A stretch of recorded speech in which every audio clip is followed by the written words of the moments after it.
MC terus bikin nama itu ya. Aku jadi melambai juga ini, Bu. Hospital Kelly itu bisa. Kelly. Peran ini pokoknya bongoh ya. Aneh apa lho ya. Wah, fenomenal kuwi ya. Om, ini ada titipan juga dari teman-teman. Aku ingin dititipi teman-teman janjane. Nah, Mohon maaf ini ya, kita agak sedikit membuka dapur ya teman-teman, bukan bermaksud apa-apa. Saya berdasarkan dari teman-teman, ini soal angkringan. Soal angkringan sebenarnya kata beberapa masukan dari isunya itu konon katanya angkringan itu secara budget atau secara anggaran dari TVRI itu tidak terlalu besar ya Om ya. Artinya kemudian itu tidak dijadikan profesi. Maksudnya profesi sing golek pangupa jiwa tenan ki. Aku diceritake Om, dapur TVRI enggak apa-apa. oh iya. Oh, kalau saya terang-terangan aja bahwa kita tidak hanya buka dapur, tapi buka rumah tangga, keluarga. Oke. Kalau siap. saya angkringan TVRI Jogja. Nggih. Itu saya pribadi anggap itu rumah. Yes. Rumah dan keluarga saya. Gitu. Oke. Rumah dan keluarga saya. Kalau dihitung masalah finansial, sementara kita sampingkan dulu. Oke. Karena disitulah kita berkarya, kita berkembang, kita mengabdi, kita melayani. Ya tak?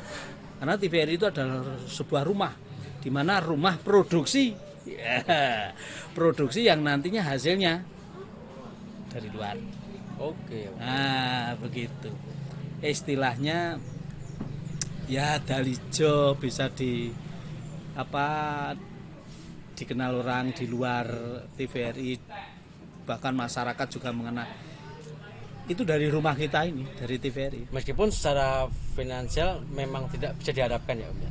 Ya, Atau gimana? yo tidak bisa. Misalnya kita mengharapkan banyak, harus ada finansial yang lebih seperti job di luar dari TVRI, yo tidak. Itu harus kita bisa harus bisa membedakan di situ. Om Dalijo berani buka ya?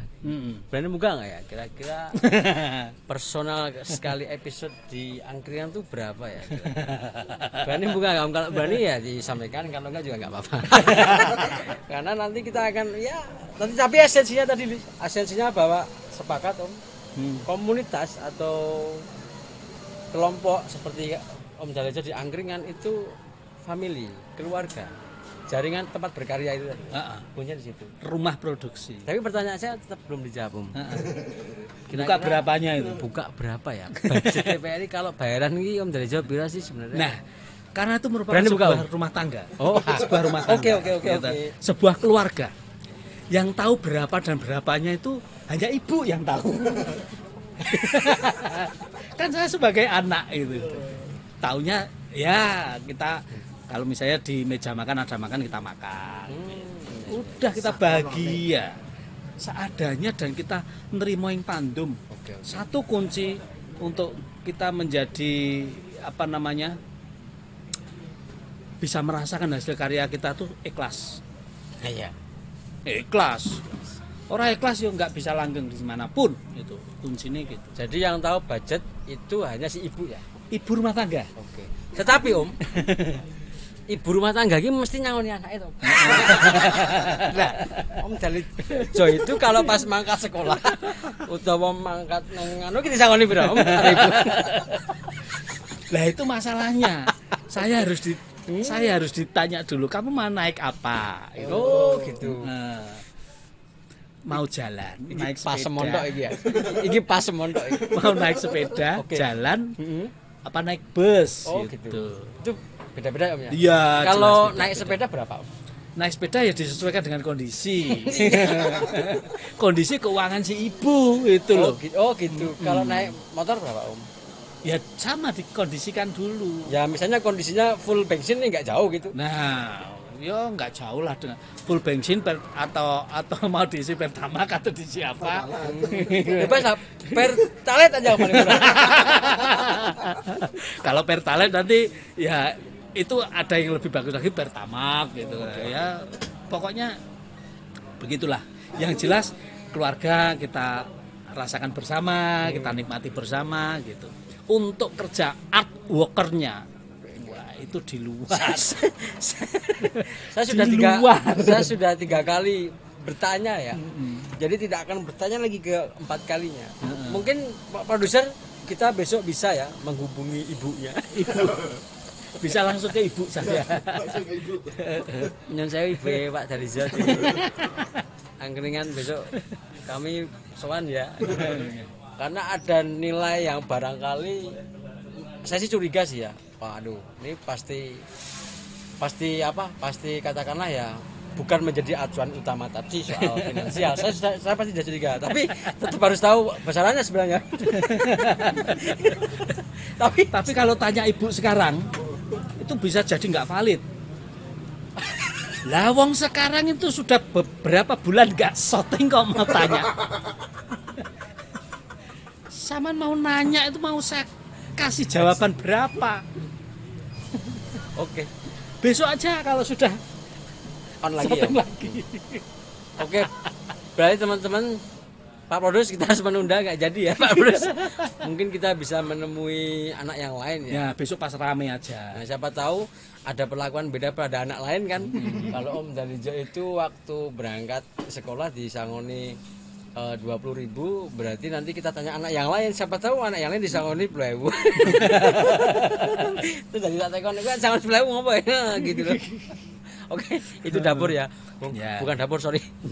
Rumah tangga. Tapi esensinya itu tadi sih. Saya melihat justru malah efek karena Om Dalijo sering kali muncul di layar televisi, otomatis masa itu mengenal.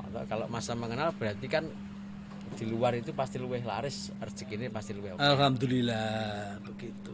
Oke. Yang jelas juga begitu. Kok bisa ya?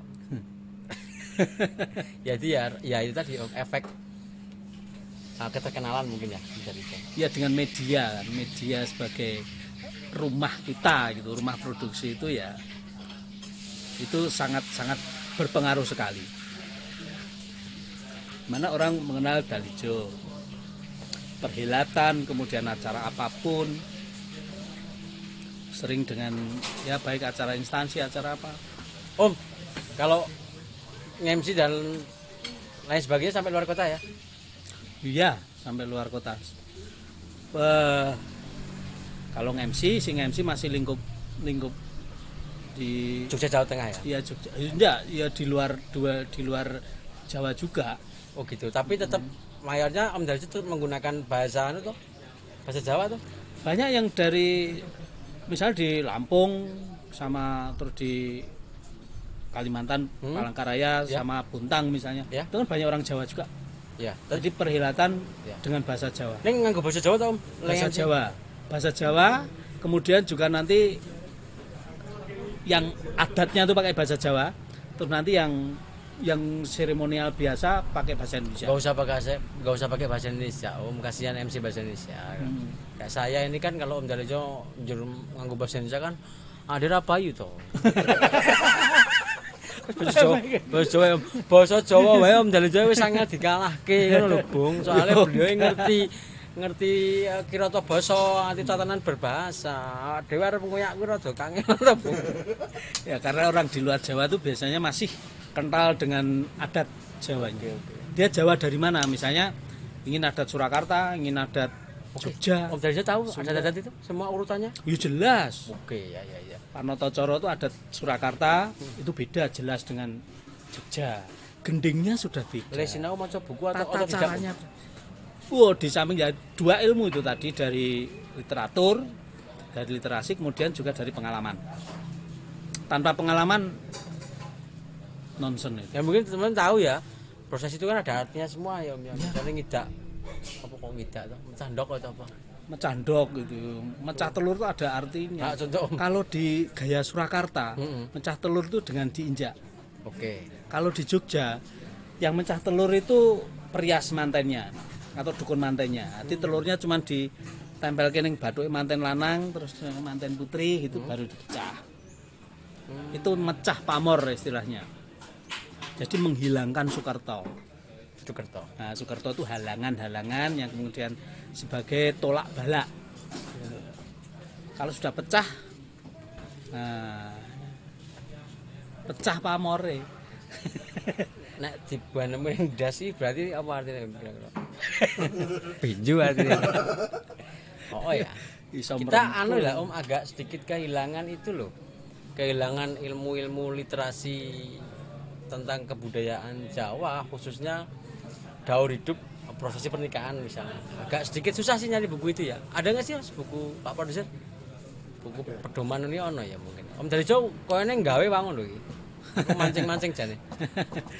Sebenarnya ada sih beberapa untuk panduan acara adat panggih manten. Kayak Surakarta, kayak Yogyakarta itu sudah. Dan saya sendiri masuk dalam sebuah organisasi Panatacara. Waduh, Om. Paguyuban Panatacara Yogya.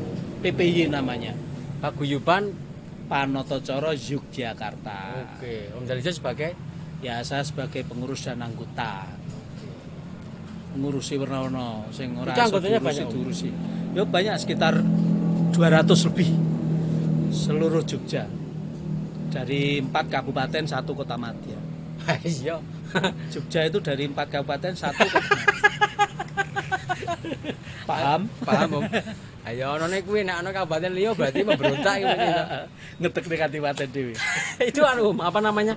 Ono pertemuan rutin terus apa silaturahmi kemudian ada apa workshop atau apa enggak Iya, sih? yang jelas Buka sekolah wae Om. Berarti apa iki gimana? itu sebuah paguyuban Panatacara. Yeah. Itu juga kerjasamanya dengan para perias pengantin. Oke. Jadi supaya bisa clear, bisa sejalan begitu. Kita tidak jauh-jauh melenceng dari adat yang sudah ada. Misalnya gaya Surakarta itu seperti ini, dari busana pengantin Jogja seperti ini. Jadi ora dicampur aduk yang nantinya jadi ubar-abir itu. Kene kostume manten ini Jogja, iringannya jebul Solo gitu. Banyak ya terjadi. Banyak terjadi. Ya itu hanya kita meluruskan aja. Ya sing menurut pakem tuh seperti ini. Menurut pakem lo ya. Saya nggak bilang sing bener itu enggak. Karena hasil karya seni itu adanya hanya baik dan kurang baik. Enggak ada istilah baik buruk dan enggak buruk enggak ada ya Om ya.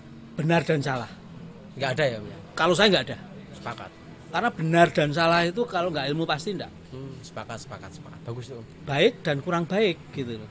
Karena semuanya tuh baik kok. Ya, Misal baik. pakaian Jogja baik, ini baik. Nek dicampur dadi ora. Oke. Tapi ya wis ben ning Yang kurang baik bisa berpotensi menjadi baik. baik. Sing baik iso luwih apik nih. Lu apa? Nek wis salah tuh fatal. Tidak ada benar dan salah dalam dunia seni dan budaya. Yang ada hanyalah baik dan Kurang baik. Baik. Dari Jo angkring. Oke. Anu Jadi oke. memang kita harus bisa menerima. Masyarakat itu punya apa ya nama? Tradisi sendiri-sendiri. Nggih. Tradisi yang benar itu menurut keraton Kasunanan Surakarta seperti ini, Kasultanan Jogja seperti ini gitu. Itu pakemnya seperti itu. Tapi kalau diterapkan di masyarakat, misalnya di daerah pinggir, di daerah jauh dari kota misalnya, itu beda, agak beda. Jadi kita sebagai seorang pemandu wisata, pemandu acara, itu harus ya? bisa ngemong, Oke. mat sinamadan. Kita tidak boleh saklek atau menjustis. Mboten pareng ngoten niku mboten asal. Salah, sing bener niku ngoten iki. Lah itu justru akan menjadi bumerang bagi dirinya sendiri. Dia tidak bisa melayani masyarakat. Kalau masyarakat misalnya ada ciri wanci atau tradisinya seperti ini, ya kita ikuti dulu. Yes. Nanti kita beritahu bahwa ini sebenarnya yang anu gini. Kalau di luar Jogja tetap harus anu ya Om ya. Biasanya ada beberapa daerah yang katakanlah ikut Surakarta, ikut Jogja itu. Survei dulu ya Om ya. Daerah Boyolali iki melu endi to? Wah, jelas Misalnya gitu. Surakarta. Ah, gitu bisa. Gunung Kidul itu yang daerah Gunung Kidul misalnya Ponjong banyak yang ke Surakarta Oke. dan sebagian Jogja. Kulon Progo, Nggih, Kilen Pragi. Kulon Progo itu. Ada yang Jogja, ada yang Surakarta. Ada yang Surakarta. Saya sebagian daerah Kulon Progo itu kan juga Pakualaman Gron. Nggih. Nah, jadi ya itulah menurut tradisi kepercayaan mereka seperti itu. Iya. Semuanya punya pakem Masing-masing. Kalau yang pakem di Jalan Kaliurang itu deh. Pakem di Jalan Kaliurang itu ada sebuah rumah sakit yang di sana. Mungkin kita bisa berobat di sana.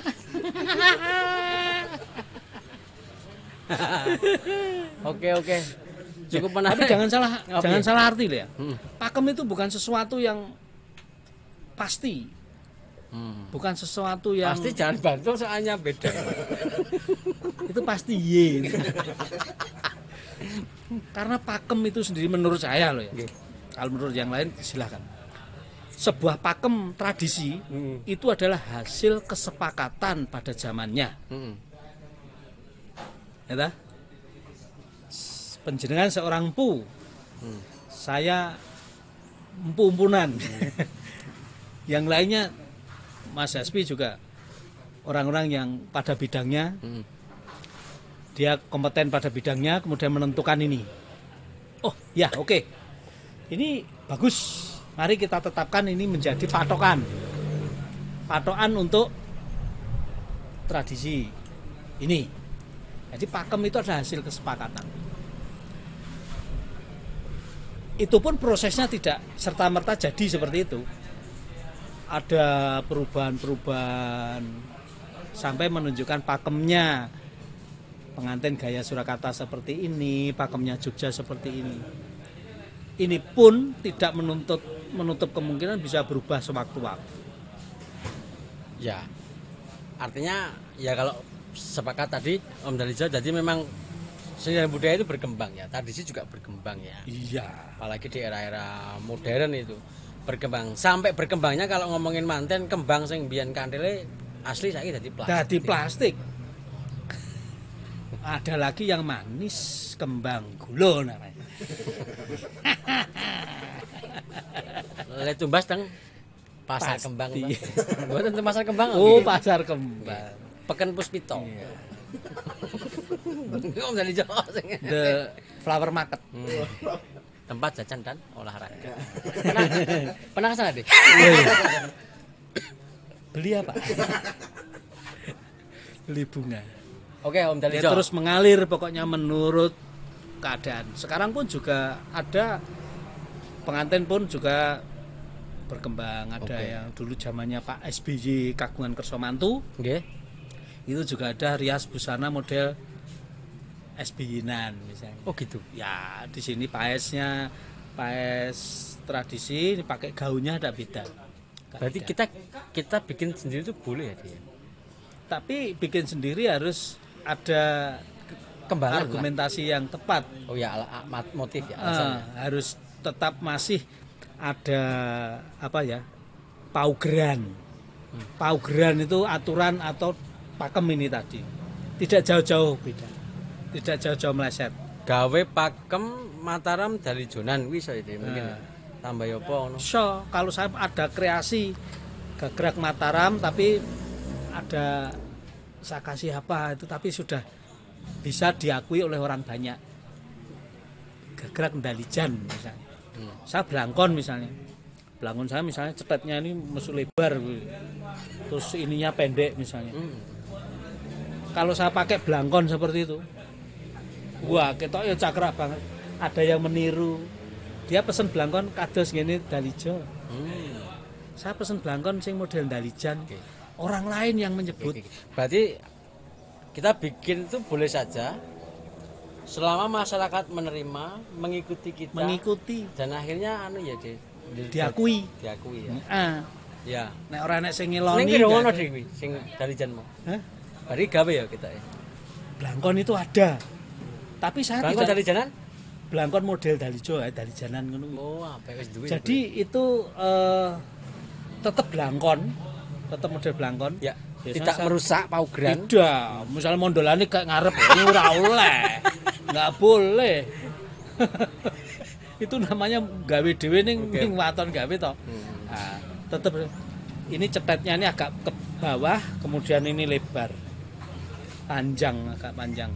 Terus tanjungan ini namanya agak bawah. Itu orang lain yang bilang dia pesen di tempatnya tukang belangkon. Kula pesen sing modele kados ngene Dalijo, model Dalijan iki kan. Oke, itu bisa loh Mas. Om Dalijo itu jadi sekarang nanti kalau tampil dia harus memperhatikan my fashion atau gaya saya karena gaya saya udah mulai diikutin orang nih bro. Gue baru ketune Om Dalijo gara-gara podcast ini judul laris kok gimana tinggal. Nah, ketoke ngomong. Mulane tak bola-bali tak pasang ini. Ini melotrok terus ya, Dap. Soalnya belakang ini akan ada. Oke, kita sudah ngomongin banyak rambutnya. Proses kreatif sudah. Keluarga angkringan sudah. Meskipun kita hanya tahu terasa saja ya, belum sampai dapur atau ya keuangannya ibu yang tahu. Oke, siap bos. Sudah ngomongin soal dunia per Master of Contongan. Tetap harus belajar Kiroto Boso. Dunia manten juga sudah. Nah ini ada satu dunia karena dia kan angabai ya keseniannya. Wabeh ditekuni Om Dalijo. Ini yang cukup menarik adalah Om Dalijo juga terlibat dalam kesenian ketoprak. Ya. Benar Om? Buah betul sekali. Dan mayornya, ini mohon maaf kalau pemetaan saya atau dalam kacamata saya pribadi subjektif banget berarti Om Dalijo menekuni ketoprak yang menjadi pakem tadi konvensional yang kita sebut di RRI gitu loh. Why Om? Ya. Mengapa? Mengapa? Why not? Oh iya. Kenapa? Berapa gitu. Lah, dapur lagi nanti. Wah, kalau tanya berapa ki madeg ngono aku. Bajigur iki saiki, bajigur saiki mengarep anu njaluk iki. Karena terlalu fantastis kalau saya ngomongkan ya toh. Fantastis dan ya urusan ibu dapur mau loh. Yang jelas begini. Nek kalau saya pribadi wis berkesenian iki cincin klebus nek aku. Cincin klebus iki wis menang cacak kalah cacak. Saya sudah ya kembali ke orang tua saya. Kuwi arep dadi apa ning nggon seni? Ya wis pokoke aku niat ingsun dadi seniman. Oke, sap. Seniman wis apa wae. Masa apapun harus dihadapi karena saya ikhlas siji, loro aku tresno karo yang namanya seni budaya. Nah, walaupun suasana keadaan seperti ini, aku ora tau sambat tok, Dap. Oke. Bener aku. Ning karo wong omah paling sambat toh. Iya paling nangis dhewe aku. Ora ngajak kancane aku. Oh, betul. Aku ora tau kon nangis-nangis. Aku paling nangis dhewe ning sentong. Sambate karo Gusti Allah kita iki. Wah iya, yang jelas begitu. Ya kita hadapi dengan karena ini sebuah pilihan hidup kita. Kalau seniman pada saat ini memang harus off dulu, belum ada karya panggung dan lain sebagainya, harus diterima. Legowo. Kita bisa berupaya yang lain, berkarya yang lain. Kan kita sudah dekat dengan media. Zamannya sudah milenial. Ojo gaptek gitu loh. RRI deh. Nah. Lain yang RRI kuwi mau. Okay. RRI itu saya harus kembali ke yang namanya klasik itu tadi. Ketoprak memang berkembang pada zamannya ketoprak. Wong dulu tuh yang namanya ketoprak kan asalnya tuh dulu dari Pleret kalau tidak keliru. Pokoknya dari Jogja sebelah selatan kemudian berkembang ke timur sampai Surakarta. Sekitar tahun 1925 kembali lagi ke Jogja. Itu sudah dalam ketoprak tonil istilah ketoprak panggung. Terus itu terus ya, sampai kalau saya di RRI itu karena RRI masih memegang teguh idiom-idiom ketoprak. Itu yang mengadakan RRI ya? RRI. Murni RRI deh. Murni RRI rutin dari tahun 60-an sampai sekarang. Generasinya sudah berapa sampai ke generasi kita sekarang ini. Yang muda juga ada di sana nih. Yang muda banyak juga. Nah, arep sinau nang kono piye? Ya langsung ikut saja. Oke. Ikut nanti bagaimana dilihat dulu karena yang namanya ketoprak di RRI saya bilang idiomnya masih dipegang teguh. Ada kepraknya. Gamelan jelas. Kemudian dalam pentasnya itu ada urutan patetnya. Ada rasa patet 6, kemudian patet songo, selindru, kemudian manyuro atau patet barang pelok. Itu masih dipegang teguh. Kemudian tembang masih. Dialognya itu masih dengan ya tata bahasa yang Kirata basane. Iya, itu masih dipegang itu. Kemudian tata busana dan lain sebagainya. Kalau saya bilang ketoprak di RRI itu ada ketoprak klasik. Ya, betul. Jadi pada kulminasinya puncak ketoprak klasik yo ngono kuwi. Gitu. Makasih Om atas pembinaannya Om. Tapi itu ngene lho Om, iki ana masalah. Masalah karo aku po ketoprak. Ning jagat ketoprak ana masalah iki. Oleh, Iki sing aku ngombe arep sih aku. cerita. Jenengan kudu tanggung jawab Om iki. Mumpung aku kita sowan ya ta, Mas. Ngene masalahe Om. Ngaten Om, napa? Sira bakal matur apa, Ngene nggih, kula. Gini Om. Oh sebentar, RRI itu ada pembinaannya enggak Om? Ya, RRI itu karena sudah Atau kita boleh generasi sampai dari tahun 60-an sampai sekarang. RRI itu kan dari tahun habis kemerdekaan sampai sekarang. Ya. Jadi tidak hanya tahun 60-an, dari tahun 50-an sudah. Menelurkan seniman-seniman ketoprak. Jadi kalau di RRI ada rutin yang namanya rekaman. Rekaman untuk siaran tiap Rabu. Tiap Rabu jam 10 sampai jam 12 malam. Saya nonton Itu yang rekaman. Untuk siaran audio. Itu kita rekaman. Jadi kalau rekaman itu kita sudah tidak pakai tag, Bung. Tanpa teks, Bung. Jadi di sana hanya ditulis balungan cerita aja. Ya. Balungan cerita dan adegan. Adegan pertama keraton. Misalnya Malowopati, Angling Darmo, batik tulis batik Madrim. Terus ada patihnya sopo. Pelakunya ini. Adegan kedua taman misalnya. Ini. Udah. Adegan pertama gending bunyi langsung onto wecana atau dialognya. Nggak bisa kita pakai teks. Ya harus improvisasi, total improvisasi. Makanya ada semacam pemetaan begini. Yang main di RRI itu memang orang yang sudah ahli, menekuni lama, sehingga soal tata bahasa saja sudah selesai itu. Pokoknya urusan bahasa selesai. Pokoknya kowe ning RRI kudu memang wis wong dadi kabeh. Ah terus nek sing nom-nom arep sinau Sing urung belum sing arep dadi kuwi mau. Ya boleh saja. datang latihan Datang pas kita